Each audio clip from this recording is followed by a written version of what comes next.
Hi everyone, welcome back to Acing AP Biology. In Unit 7, we will be discussing the complex yet highly essential process of cellular respiration. Cellular respiration is a catabolic process, breaking down glucose into carbon dioxide and producing energy in the form of ATP. Recall that carbon-hydrogen bonds in glucose are high energy, and thus breaking them gives off a lot of energy. The overall reaction for cellular respiration is glucose plus 6 oxygens yield 6 CO2 molecules, 6 waters, and energy in the form of ATP. Although carbohydrates, lipids, and proteins can be used as fuel for organisms, we will be focusing on glucose. The chemical reaction for cellular respiration is a redox reaction. A redox reaction is a reaction where electrons are transferred. Oxidation is the loss of electrons.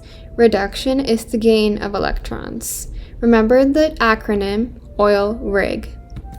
The atom that is reduced is known as the oxidizing agent. The atom that is oxidized is known as the reducing agent. Electronegativity is the ability of the atom to attract electrons. So, the more electronegative the atom is, the more strongly it pulls on electrons. As electrons move closer and closer to the most electronegative atom in the chain of reactions, energy is released. This is what happens in the process of cellular respiration, and we will go into this in great detail later in the unit. The final electron acceptor in the process of aerobic cellular respiration is oxygen. Oxygen is a very powerful oxidizing agent because it is very electronegative. In anaerobic cell respiration, another molecule acts as the final electron acceptor, such as sulfur. Our bodies use the process of aerobic cellular respiration, and so we are called obligate aerobes because we need oxygen to survive. All in all, in the process of cellular respiration, glucose is oxidized and stripped of its electrons. Oxygen is reduced and it accepts the electrons from glucose. Before we dive a bit deeper into cellular respiration, I want to go over how energy travels through the ecosystem. As the chloroplast in plants absorb light energy and take in carbon dioxide, the process of photosynthesis, an anabolic process, begins. As a result, organic molecules like glucose are produced and oxygen is released into the atmosphere.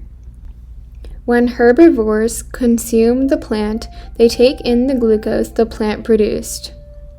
They use this as their fuel, converting glucose into ATP through cellular respiration. This ATP can be used to do cellular work.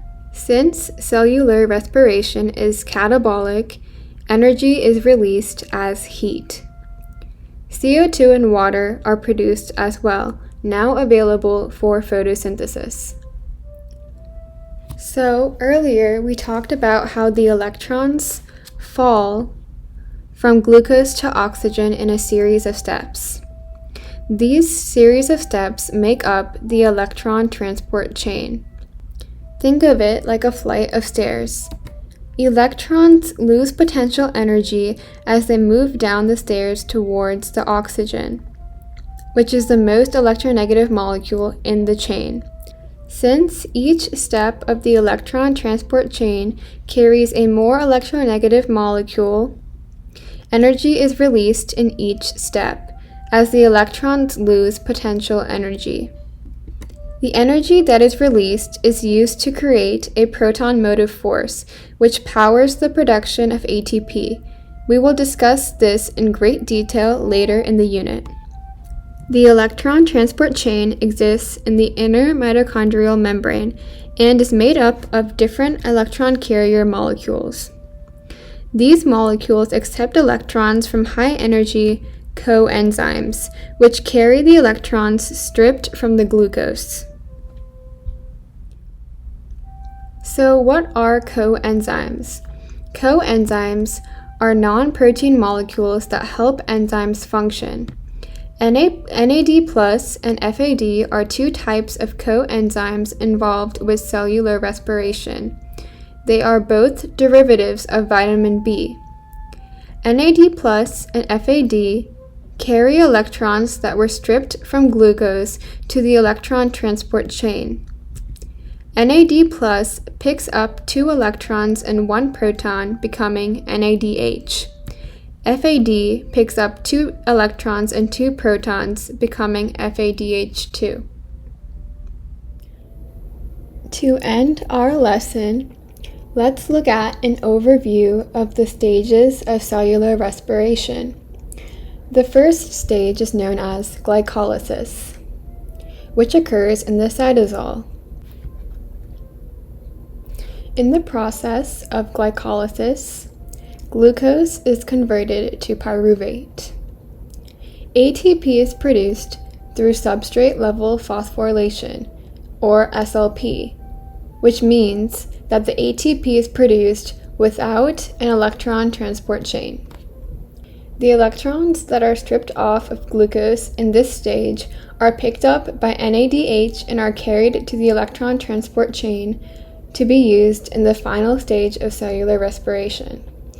Next, pyruvate oxidation occurs in the mitochondrial matrix, converting pyruvate into acetyl-CoA. NADH produced in this stage travels to the electron transport chain. Then, the citric acid cycle, or Krebs cycle, occurs, and ATP is produced through substrate-level phosphorylation. NADH and FADH2 are produced in the cycle and they move to the electron transport chain.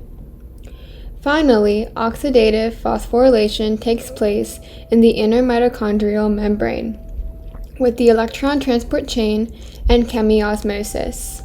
ATP is produced here through oxidative phosphorylation. That's it for this lesson. In the next video, we will dive deep into glycolysis and pyruvate oxidation. See you then. For more bio content, hit subscribe.